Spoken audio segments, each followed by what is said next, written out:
like to take a pledge. All of us, I want what I am saying, let's repeat in this meeting today. Each and every one here, we all together take a pledge that we will from henceforth completely dedicate in whatever we are doing to this great nation of ours, to this India, to this Bharat, and we will not stop till we become a superpower economy in the world. And that is target 2032, my friends. That is target 2032. Say, India superpower by 2032. We by 2032. हम प्रण लेते हैं जोर से कि भारत 2032 विश्व super शक्ति बनेगा। जय हिंद, जय हिंद, जय Hind. Thank you. Thank you, Mr. We continue this discussion, and I would first like to call Garg Sahab to come over here. He's another man who drove Power Finance Corporation for years together, and I want to hear him on the issues concerning the power sector today and what he feels is most important. He will have his 7 to 10 minutes. Please go ahead, sir. I was looking at the things in totality at macro level, that in order to drive towards result, policy is the fundamental. And the policy in context of power, the government thought of having a power policy in 2004. It announced. The committee was appointed in 2006. It took 2 years. The committee submitted its report in 2008. It took another 2 years for this report to reach the cabinet and come back to the implementation test. That was in 2010. Now, by the time the action was taken, the consumption pattern of the power in the country has gone miles and miles ahead. All that I'm trying to say is, Mr. Iyer, here we have to make the policy responsive to the need, to the environment, to the pace of the day and the pace of the people of the country. If there is a policy which comes 15 years from the date of appointment of the committee, it's no policy, it becomes totally redundant and irrelevant by that time. Now, this policy is a very important tool because it puts the, what you call as the map or the plan of action or the way ahead. Because it has to give two important signals. One is to the consumer and another is to the investor. To the investor that look, there is an opportunity, to the consumer, the gentleman, you have to pay for the services. So that policy is very important and policy's responsiveness is equally important. And next comes the governance. Today in power sector, the biggest failure is the failure of the institution of governance. Whether it is generation, whether it is transmission, whether it is distribution, whether it is renewables, it is a total failure of governance.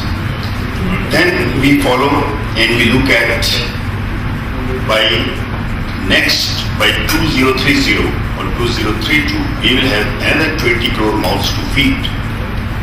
The increasing population, the increasing industrialization, the increase in the standard of living, all the three factors will demand more and more power.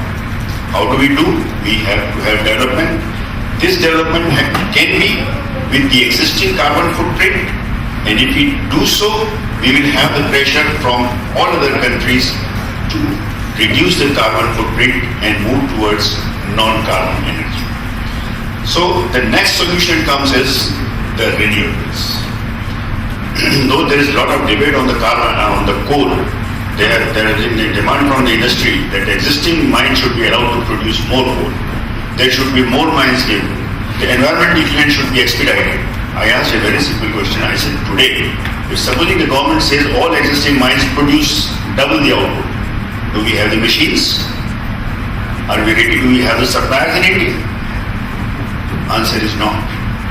Do we have the logistics to evacuate that coal? The answer is not even 60%. We import the coal, we move it, we blend it, but still there are logistical bottlenecks. We generate power. Today the latest Prasad Sahib is here. After the 2012 grid failure, now they have come up with a big excuse. They said the redundancy should be N-2, which means a line which is capable of transmitting those are the sectors and issues which I feel need to be addressed. And most important among them is, one is the policy. Second is the policy need to be made more responsive and responsive to the needs of the industry, of the agriculture, of the consumers, of the service sector, and then the quality of power, and of course the fuel input. The fuel input, again, it has to be planned in a coordinated manner. That if there's a coal, there should be machines, there should be environment material, then there should be logistics to move that coal and to handle the pollution that arises, so that we are able to maintain our carbon footprint within the limits and we don't come under pressure. Thank you. From media, Sunil Kumar, but I would like you to just say a few words. Thank you, Professor. And that's the job of the media. And if we can ever be a part of anything that you're doing which is good for the society, which is good for the country, because we at Business World believe that our job is to it's not really like, if we print some articles and they get read by people like you and then we make some money by way of advertising. I think if we also see our mission to be able to contribute to the GDP, to the economic growth of the country, and that's the purpose we exist, and that's the reason why we should continue to exist. So thank you very much, Professor Iyer, for having me here, and we hope we can interact more in the coming weeks, months. Thank you very much. And we continue this discussion. Gansab has actually thrown up a lot of things, especially the cost and tariff of power. It will not endlessly rise. Affordability of tariff inspection is a very important issue here, because we need a balance. Right? The fuel resources cost will keep going up, but I think it can't go up in the way it's going up right now, and in the name of inflation. I tell you, we are sitting on a cut where one little problem in Iraq can throw the whole global economy off. That's the time we are having this discussion. So such events can literally throw global economy off all the time. And that's the kind of, I would say, insecurity that we are living in the world. And we all pray that nothing untoward happens. Because we have seen that happening, from $40 a barrel, in fact $22 a barrel, movement up to $100 price that happened in a decade or so in that situation. And now I want Satyavasa to throw light on issues of coal, and also what is the real problem here, what is the efficiency problem in coal production, and all those things. Thank you for the idea, and good afternoon, ladies and gentlemen. Having heard all these covers from Mr. Prasad, Gaurav Kumar, and the government, Santosh, and of course, icing on the cake was everybody, the two eminent media persons.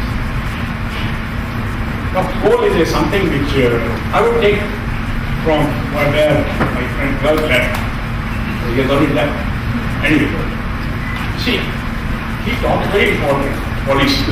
I'm not talking about the numbers because my friend Iyer has got a lot of strength on the numbers and statistics, and you can quote CSO and everybody. Of course, I have to give all the statistics in the range of salt is normal statistics, doesn't matter. The problem with the coal sector, which I've been seeing, I would say last 4 years, a bit over 4 years, 5 years I think, where we have flat growth. And interestingly, as I mentioned in your last conference while here, in India, even since World War I, we never had a decline in coal production or zero growth, but we had in the last 4 or 5 years, at least 2 years, there was almost zero growth in production, but the demand was going up. So, how it happened? Now you mentioned right 299 billion. Now with the new figures coming up, it may be about 304 billion even. Anyway, we take a number of 300 billion ton resource. We can recover about 35% of that, which I am taking very modest figure. I should aim at about 45%. In that, we comfortable for 150 years without much problem. And we find every year I have to import about 150, 160, 170 million tons. When I, as a coal man, I spent 52 years, and I go out, Indonesia, their total resources are 10 billion tons. And they are our largest suppliers. I feel it is very small. They say, how much, you have so much resources? Yes. Your production is so much, yes. But why are you coming here about 5 bucks?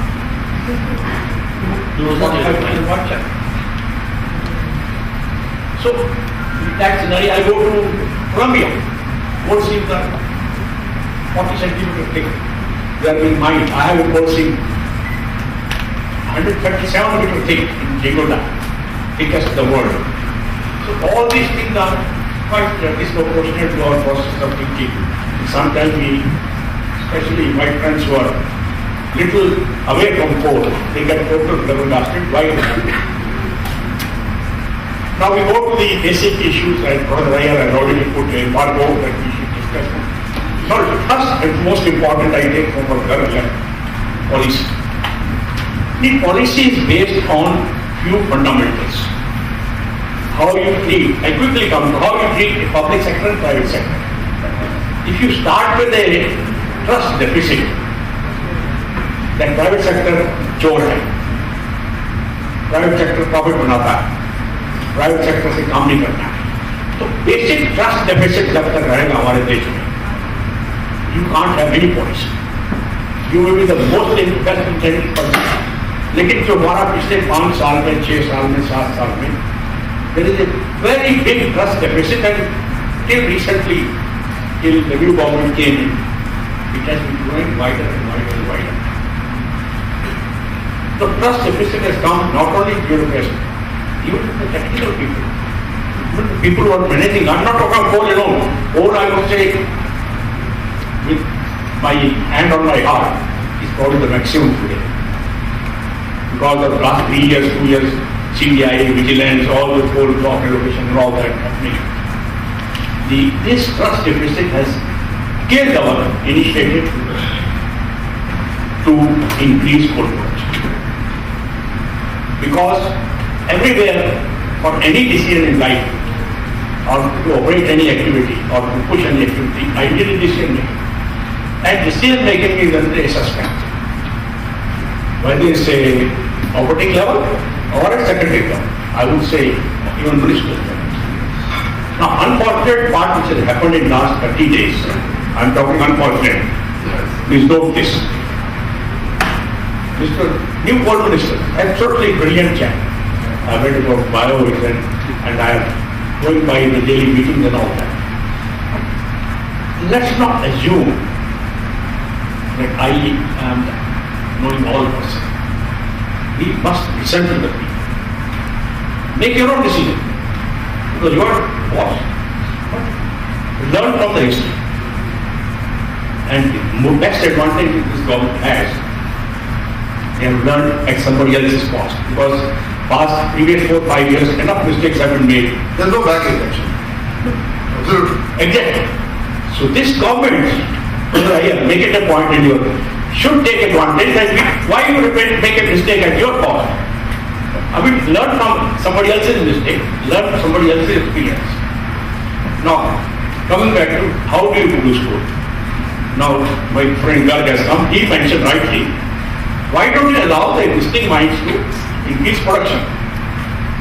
You are putting embargo. As a result, what is happening? The operating people, there are some 600 odd mines in the country, about 450 are open cast, where easy to produce coal, rest are underground grading. The issue comes, कि सब environment ने रोक दिया, land ने रोक दिया, nothing comes. I have classic case I'll tell you, at cost of the time. There was a Block 2 project, I think you will remember, in Jharia, we went to the World Bank, brought loan of $170 million and all that. Can you imagine project officer himself being a temper on that? Mine progress. You have to cancel the loan, you have to stop the mine. Coking coal which I am importing, should be able to meet the domestic demand complete next 3 years down the line. If you have a will to do it. I am not using word political will because running government has a political will. That's well known. So I don't need that. That is there. Question is, it has to be implemented. But remove the governor's deficit and trust it. Thank you. I would like Kanye Saab now throw light because of this issue of water as a resource. Sir, we see coal as a resource. What about those states which want water? After him, immediately we also want Agarwal Saab also. Let's spend some time on water. I give you the 7 minutes please. Because I request, because we have shortage of time, we need to also involve a few people out there. So I would request everyone come to a 7-minute so that we can come together. Because we come to the take your request also, but I think we need to go to the finish of this. Thank you, Mr. And take the exact time you have indicated. And regarding water, recently we had a unfortunate natural disaster in Uttarakhand in June 13, and on the Supreme Court of India had set up a committee to look into the causes for disaster and then recommend the remedial measures and assess the 24 hydroelectric projects whether they have caused any damage or not. The committee has submitted its report and they have recommended that 23 out of 24 projects should be rejected based on the biodiversity and the damage it's causing to the environment, etc.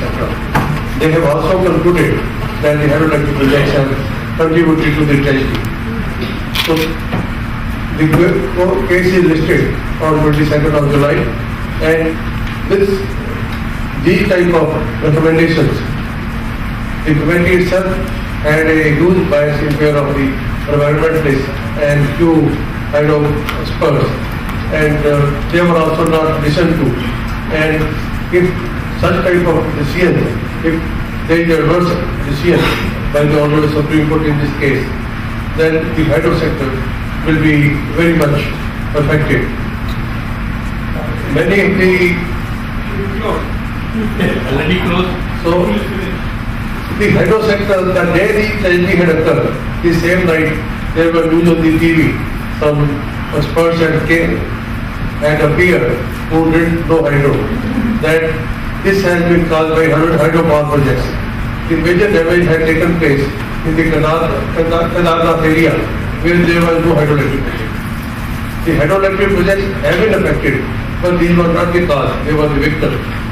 The best example is Tehri, which has rendered such a huge service to the nation, and as a result of which the Haridwar and Rishikesh, both the towns would have been washed away, and they did not held the water, flood water.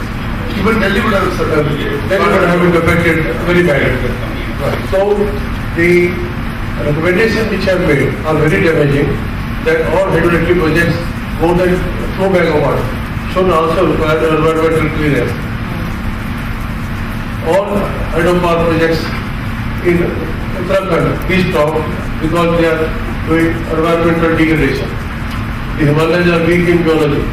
If this is the type of recommendation, the whole of the Himalayas is weak, so no hydropower development can take place in the Himalayas. We have Indian National Hydropower Association. We are fighting a case in the Supreme Court. We have also put up a case. Many of the developers have also put up a case. But we are not advocating the way the environmental group, they are advocating, they are conveying their views, they are coming very openly, they are doing it. We, the hydropower fraternity, do not at all advocate, bring out our viewpoint and make us heard and make a counterbalance. Since the new government has come, we are very hopeful that this aspect will be looked into by them, and while constituting the committee, as Mr. Sadhdev had said, so while constituting the committee itself, they should see that it is balanced, and review of the experts who are the, in this case, the Central Water Commission, Central Electricity Authority, so even their view was not heard. So the government have created these authorities. They are there to grant the clearance to the hydroelectric projects. Their use must be heard and taken into account before any such decision is taken. The second point Mr. Yogandar Sir had said, minded in the projects which have been rejected, none of them is a storage project. In fact, half of the projects are below 25 megawatt. So if most of the hydropower storage projects are being converted to run-of-the-river projects, hardly any storage project is being taken up. This scenario has had the effect on the water availability.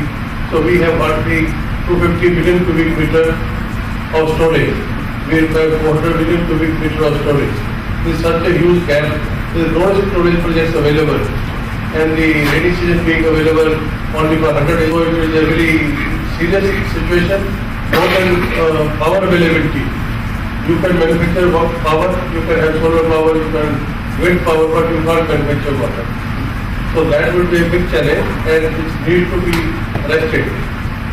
The Honorable Prime Minister, to the height of the Navda Dam, have been allowed to be raised by the government, and we are sure that this government will take positive steps. We need to interact with the government, put a good point so that the situation is reversed, otherwise it will do lot of damage. Second point I would like to make is that since the storage areas are not being allowed to be constructed, we have already adopted basin by development principle. So the topmost scheme in the basin, if it provides for storage, the downstream projects, even if they do not have storage, so they can get the benefit of stored water for generating power, for irrigation as well as for drinking water. The costs and benefits of the uppermost scheme can be shared by the loan projects. This way we will be able to save the environment as well as the environmental concerns and have the power and clean power as well. But we, at the same time, we must take care of the sustainability of the hydropower projects. The engineer must be sensitive to the requirement, because if the society is so much concerned, so we cannot be remain unconcerned. So this aspect we must learn some time, and whatever mitigation measures are suggested and approved at the time of clearing the projects, these need to be implemented. The second point I would like to make is regarding fiscal development. You have said that by 2032, so we want to have 1,000 gigawatt. So already during the last 2 years, more than 2 years and 2 months, we have added 48,000 megawatts, which we at this speed we never did it. And during the 11th and 12th and 13th plan, we propose to add 235,000 megawatts. 11th plan and was 2 lakh megawatt, and during the 10 years we want to add more than that. So where is the manpower? Who is going to run these plants, construct these plants, operate and maintain these plants? So skilled manpower is required, and assessment has been made by us in the power sector skill council that we would require 1 crore skilled manpower during the next 10 years. Skilled manpower.